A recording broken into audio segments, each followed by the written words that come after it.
Hello and welcome to yet another interesting episode of Construction Week's Expert Interviews. As part of this series, we sit down virtually with experts to discuss a range of topics impacting the region's built environment. And today I'm joined by Tejas Vishwanath, Head of Digital Solutions and Sales for Siemens Middle East.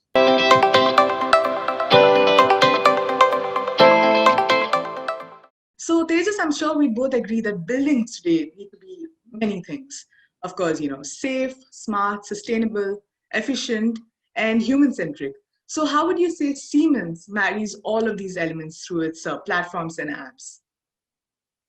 Brilliant question. I mean, you said quite a few things, which is all the new jargon we have been using with buildings. Earlier, we would never say a building is safe. Yeah, safe to some extent in terms of fire safety, security. But now safety is actually going beyond the generic safety as physical security in terms of human well-being, employee well-being, in terms of infection prevention, sanitization, all of these. I'll give you a simple example. We were doing space detection, space monitoring for offices and buildings. The whole intention of doing that was to see how could you optimize space. That means how could you fit more people into the real estate so your real estate spending is more efficient. But now the converse is true. You're doing space analysis to see how do I actually de-densify the floor. I don't have, I allow social distancing between people. I don't violate the regulations of the municipalities, and I still ensure employees feel safe coming back to the workplace. In terms of BMS, which used to be delivering 22 or 23 degrees inside the air space, so to give comfort to the employees, relative humidity, carbon dioxide levels, this is still required very much. You want a nice breathable air when you go into the office, but there is more that is required from BMSs now. Is the air pure? Is it good in terms of air quality? Do you have infections? Do you need to do air changes far more frequently than you used to do before? How do I save energy when the building is hardly occupied? These are what we are now providing as services to our customers. So, Tejas, Siemens recently launched its digital contact tracing application called SAFE, which is part of Enlightened. Could you tell us a little bit more about SAFE, as well as share your views about what makes for the ideal safe and secure workplace in the COVID-19 era? Brilliant. The whole reason of contact tracing, if you see every government entity or every municipality is trying to put out some form of technology to do contact tracing, because it is extremely important to know in case someone tested positive, who came in contact with that person to take necessary precaution that they don't spread the infection further. So that said, governments are responsible for taking care of the citizens in more of the public domain. But businesses now need to do the similar kind of contact tracing. And that's why we enabled the contact tracing application called SAFE on our Enlightened platform. This also shows how robust the platform is, because about 6 months ago, SAFE didn't exist.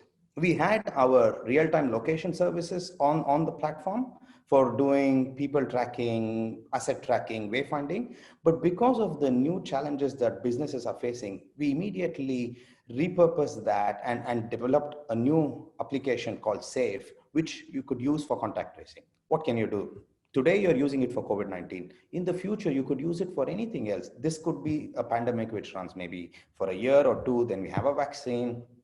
God bless, everything is behind us, and we're back to the normal.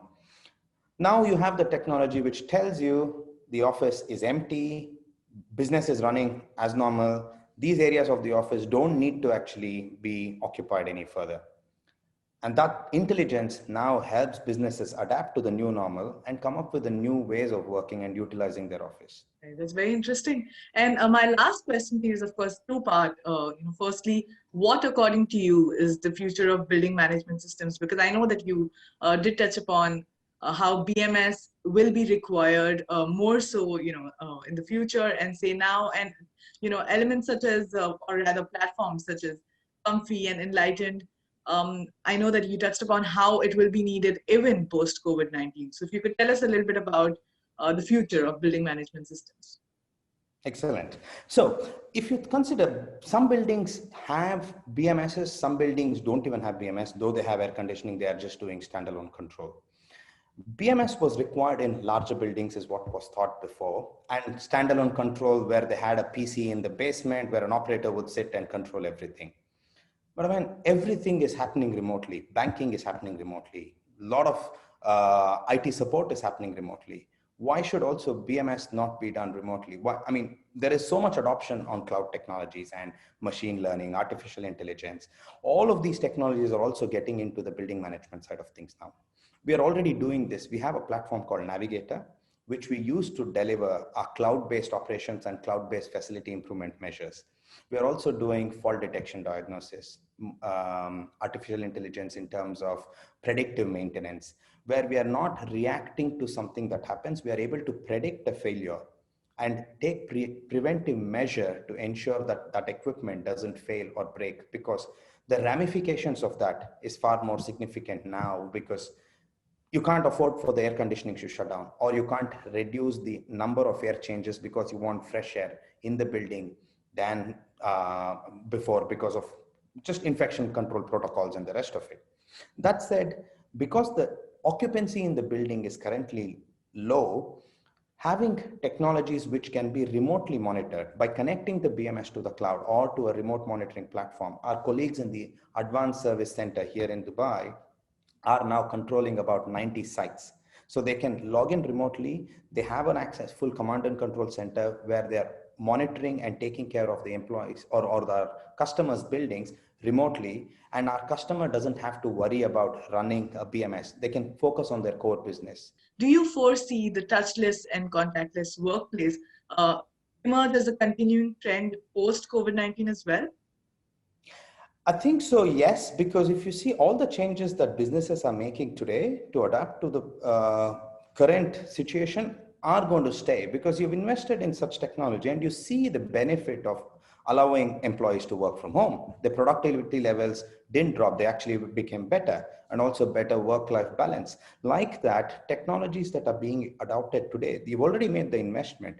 How can I better use this? How can I derive other outcomes from it?